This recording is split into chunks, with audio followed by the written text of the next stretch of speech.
Mayang adlaw kaninyong tanan. Kani ang ato ang channel ASP or Accounting sa Payag with our first episode sa kaitasan. So nganong sa kaitasan man kay tungod sa Latin nga in excelsis. Excel. So Excel is the main tool sa atong mga accountants. But um, dili kini nagpasabot nga limited lang kita sa Excel. Atong istoryahan diri ang SQL, VBA, macros, whatever you want to call it. Um, Power Query, Power BI, even Python, Oracle, MySQL, o anything nga ma-encounter ninyo nga inyong i-comment below nga ato ang matakal hopefully. But magsugod kita sa Excel kay mao man na ato ang main tool. Okay?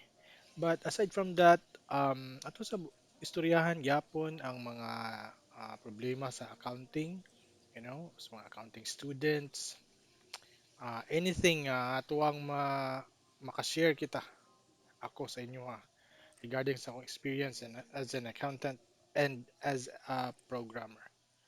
So, nganong ga binisaya man kita because mo na akong purpose to cater sa mga Bisaya nga audience rather than global nga audience because sa akong experience as a freshman nga or freshman na may noon baguhan nga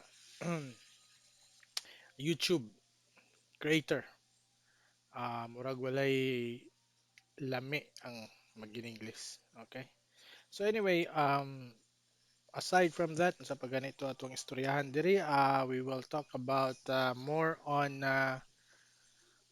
mga, like I said, bago nga technology, crossover sa mga concepts from accounting information concepts and auditing theory, and actual accounting problems ato nang i-relate sa actual nga panghitabo ug tinuod ba gyud kana nga mahitabo o nana ba gyud ang ato ang mindset. So kani nga channel mo ato na i-tackle tanan diri. Okay? Or anything nga wala nato na hisgutan as an introduction nga pwede nato hisgutan related sa accounting ug programming ato nang hisgutan tanan. Okay? So, I think diri lang sa takutob. Dagang salamat sa inyong pagtanaw. Atangi ang mga sumusunod nga mga videos nato karon nga week or hopefully next week. Thank you ug dagang salamat. Don't forget to subscribe.